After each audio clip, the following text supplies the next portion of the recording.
안녕하세요. 작년 말에 솔로로 돌아온 30대 여성입니다. 2달 만에 짧은 결혼을 끝내게 된 건 바로 집안의 골칫덩이였던 노총각 아주버님 때문이에요. 남편과 저, 두 사람의 문제가 아닌 제3자 때문에 이혼까지 하게 될 거라곤 상상하지 못했는데. 남편과는 고교 시절 동창입니다. 당시에는 서로 인사만 주고 받을 정도로 서먹한 사이였지만 고향을 떠나 같은 지역에 있는 대학에 진학하면서 가까워진 특이한 사이랄까요. 이후로 친한 친구처럼 몇 년을 지내다가 우연한 기회로 30이 되던 해부터 연애를 시작했어요. 오랜 시간에 걸쳐 서로를 알아왔던 덕분에 큰 잡음 없이 즐거운 만남을 가졌고 부부의 영까지 맺게 되었지요.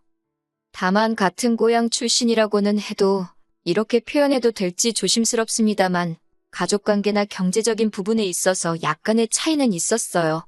남편 쪽 이야기부터 해보자면 어머님 아버님은 작은 식당을 운영하셨는데 점점 젊은 사람들도 빠져나가고 관광객도 줄어들면서 문을 닫네만에 하는 상황이었지요. 반면에 제 경우 조부모님이 운영하시던 공장을 저희 부모님이 물려받아 운영하고 계셨는데 워낙 기존 거래처가 많아서 큰 어려움 없이 지금까지 유지되고 있는 걸로 알아요. 하지만 이러한 배경적 차이는 솔직히 저에겐 문제가 안 되었어요. 진작부터 알고 있기도 했고 남편 한 사람만 두고 본다면 능력 있는 남자였으니까요. 게다가 친정부모님께서도 사람 됨됨이가 중요한 거라 하시면서 집이며 혼수며 부족한 건 당신들이 도와주시겠다 하셨지요. 다만 딱 한 가지 친정부모님이 우려하신 부분이 있었는데 그건 바로 남편의 형이었어요. 남편에게는 위로 띠동갑의 미혼인 아주버님이 있습니다. 어머님 아버님은 정상이라고 하시지만 제가 보기에는 지능에 좀 문제가 있어 보이고요. 실제로 남편이 말하기를 아주버님이 20대 때 친구들하고 술 먹고 놀다가 건물에서 떨어진 적이 있답니다.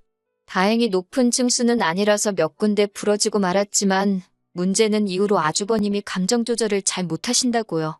갑자기 화내고 갑자기 웃고 솔직히 저도 몇 번 뵌 적이 있지만 어떨 때는 그 변화가 너무 잦아서 무섭기도 하대요.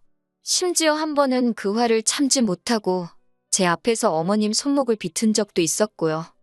그럼에도 불구하고 아주버님 본인도 그리고 어머님 아버님 두 분 다 병원에 가서 검사받기를 거부하십니다. 특히 어머님은 말씀하시기를 어차피 당신들이 죽을 때까지 끼고 살 거라며 신경 쓰지 말래요.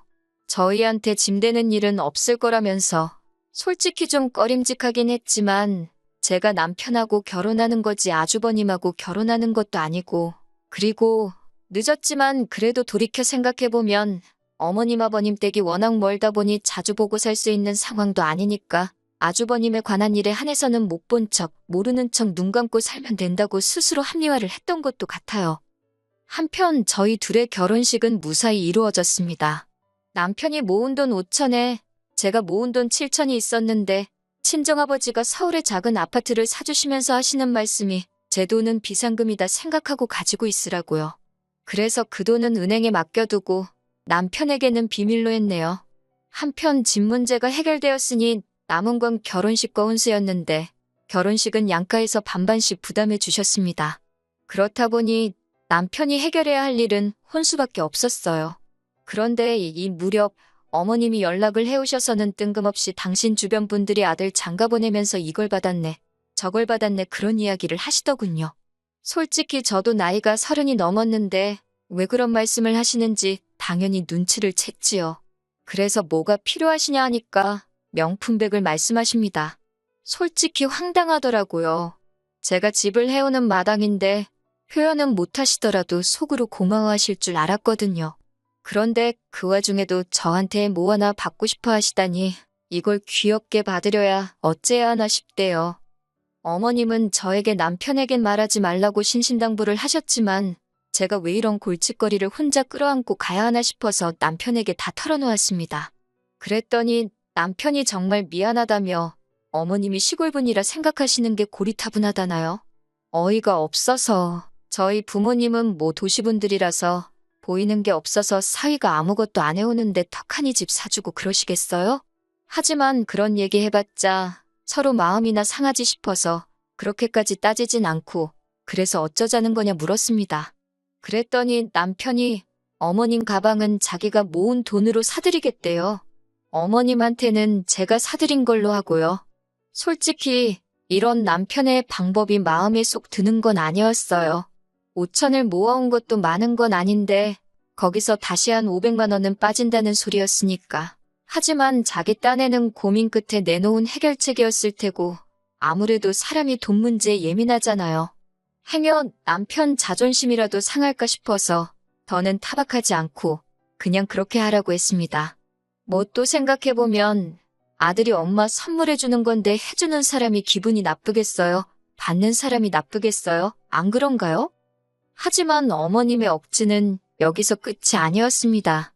저희의 경우 신혼여행에서 돌아와 가정가구가 다 들어오기까지 한 달이 좀 안 걸렸어요. 게다가 소파가 제일 늦게 들어오다 보니 거실이 너무 썰렁해서 집들이를 하기도 여의치가 않았지요. 그런데 그새를 못 기다리시고 어머님이 저에게 연락을 하셔서는 저를 막 야단치시대요. 그런 거 하나 야물딱지게 제때제때 못하냐면서요.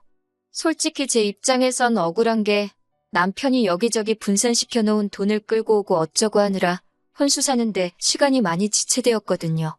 제가 늦장을 부리고 그런 게 아니라요. 그렇다고 어머님을 붙들어 놓고 하나하나 설명해드리며 시시비비를 가리자니 그것도 경우가 아닌 것 같고 결국 죄송하다 하고 말았습니다. 그렇게 우여곡절 끝에 입주하고 정확히 5주 만에 집들이를 했어요. 어쩐 일로 아주버님 없이 어머님 아버님 두 분만 오셨더라고요. 집에 도착한 어머님이 여기저기를 둘러보시더니 방이 3개나 된다면서 연신 넓고 좋다 소리를 하는데 그게 왜 제 귀에는 그렇게 무섭게 들리던지요. 식사를 마치고 과일을 깎아 거실로 나갔습니다. 어머님이 저에게 할 말이 있다며 잠깐 방으로 가자고 하셔서 바로 다시 방으로 따라 들어갔네요. 어머님이 제 손을 꼭 쥐시고는 그래도 이렇게 당신 아들과 제가 사는 거 보니 너무 기분도 좋고 행복하다셨어요. 하지만 그게 본론이 아니었고 뒤이어 나온 이야기가 충격 그 자체였습니다. 어머님 말씀이 당분간 그러니까 한 2달 정도만 어머님 아버님이 여기 올라와 지내시면 안 되겠냐고 그래요. 그게 무슨 말씀이시냐 하니까 저희 결혼해서 사는 거 보니까 너무 좋아 보여서 하루빨리 아주버님도 짝을 만들어줘야 할 것 같답니다. 그런데 아주버님 나이에 부모랑 같이 산다고 하면 어떤 여자가 좋다고 시집을 오겠냐면서 당분간 당신들은 저희 집에 있고 고향에 있는 집이 아주버님 혼자 사는 집인 척 하겠다는 거지요. 저는 갑작스러운 어머님의 말씀에 정신이 하나도 없었지만 그래도 싫다 소리는 똑바로 해야지 싶어서 죄송하지만 싫다고 딱 잘라 말씀드렸습니다. 저희 지금 신혼인데 어머님 아버님하고 지내는 건 너무 불편할 것 같다고 그러니 이런 말씀으로 저한테 부담 주지 마시라고요. 그리고 아주버님은 혼자 지내는 게 어려운 분이지 않냐고 하니까 어머님이 그런 건 걱정할 것도 없다고 동네 사람들이 다 아니까 여기저기서 들여다 봐줄 거라고 그리고 정 안 되면 저희 부모님도 있지 않냐면서 듣다가 그만 황당하고 어이가 없어서 저희 부모님이 거기에 왜 끼냐고 그런 말씀 장난으로라도 하지 말라고 아주 정색을 했어요. 그러자 어머님 얼굴색이 점점 울그락불그락 변해가는 게 보이더군요. 하지만 초장부터 확실히 제 의견을 말해야지 어물쩍거리다간 제 팔자 꼬이겠다는 생각에 강하게 나갔네요. 그리고 무엇보다도 아주버님한테 여자가 있긴 하냐고 물었습니다. 그랬더니 남자가 집 있고 혼자 산다 하면 여자들이 환장을 하고 달라들게 뻔하지 않냐면서 그러니까 저희랑 당신들이 2달만 같이 살면 된다고 막말로 서울에 몇십억 하는 집도 아니고 시골집 하나 있다고 어떤 여자가 환장을 해서 달라든다는 건지 정말이지 어머님이 어림택도 없는 소리를 하시더군요. 제가 100번 양보해서 2달이다 생각하고 같이 살았다가 아주버님 장가 그 사이에 못 가시면 어쩌실 거냐고 따지니 어머님이 사람 일이 원래 뜻대로만 되는 건 아니지 않냐며 그때는 정말 확실히 알아차렸습니다. 이대로 같이 살게 되면 끝이다. 평생 모실 수도 있겠구나.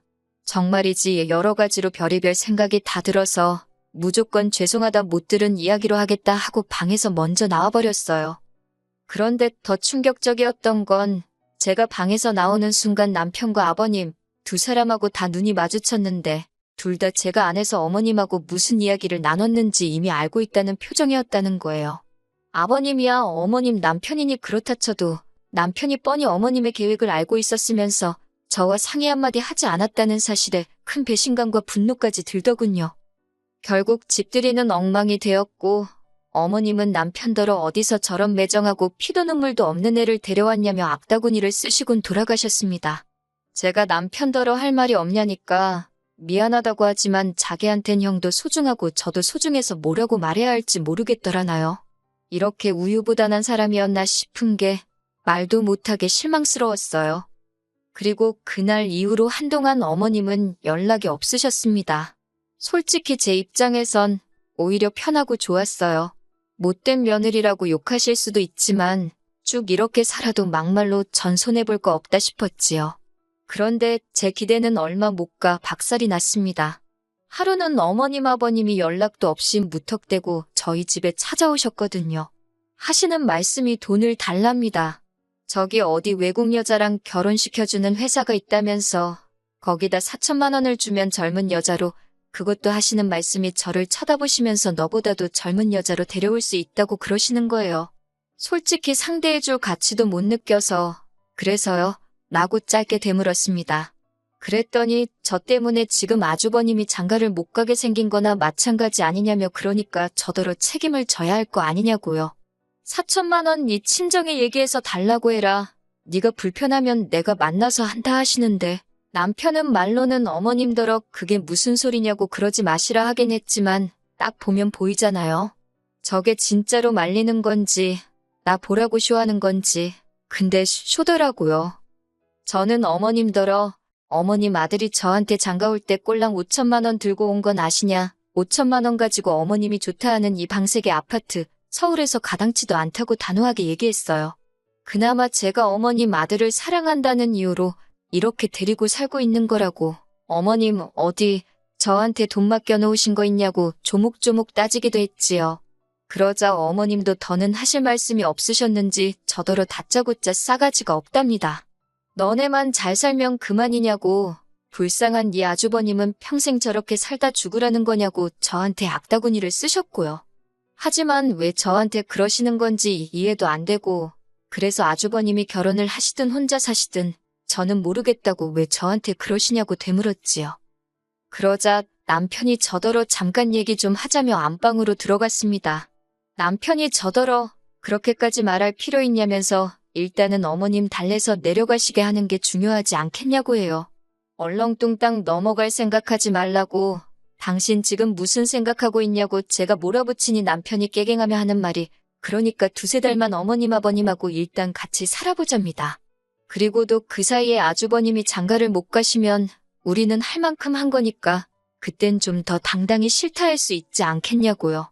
그리고는 어머님도 어느새 들어오셔서 하는 말이 같이 살아도 일절 간섭 안 하겠다는 말로 저를 달래기 시작했어요. 외식을 하든 늦게 들어오든 절대 뭐라고 안 하겠다나. 어머님은 그게 저한테 그럴듯하게 들릴 거라고 생각하신 건지 황당하기 짝이 없었지요. 결국 제가 어머님께 이렇게 말했네요. 애시당초 제 집인데 제가 외식을 하든 늦게 들어오든 그걸 왜 어머님이 허락을 해주고 말고 하실 생각이냐고요. 남편더러 그렇게 걱정되면 네가 나가서 집 구해서 어머님 아버님 따로 모시고 석 달 내에 아주버님 장가 보내고 들어오라 했습니다. 이 집에선 다 같이 못 산다고. 이유를 설명할 필요도 없다. 내 집인데 내가 싫다는데 내가 왜 설명을 해야 하냐고. 저도 너무 지쳐서 더는 따지고 이해시키고 그러기도 싫더라고요. 그러자 어머님은 저더러 뭐 저런 엑스이 다 있냐고 욕을 하셨고, 남편도 저더러 진짜 너무한다면서 제 편을 들어줄래야 들어줄 수가 없다나. 그래서 다 나가라고 했어요. 다 꼴도 보기 싫다고요. 그렇게 남편과 저는 그 오랜 시간의 인연을 뒤로하고 단 며칠 만에 남남이 되어버렸습니다. 허무하고 기가 막히대요.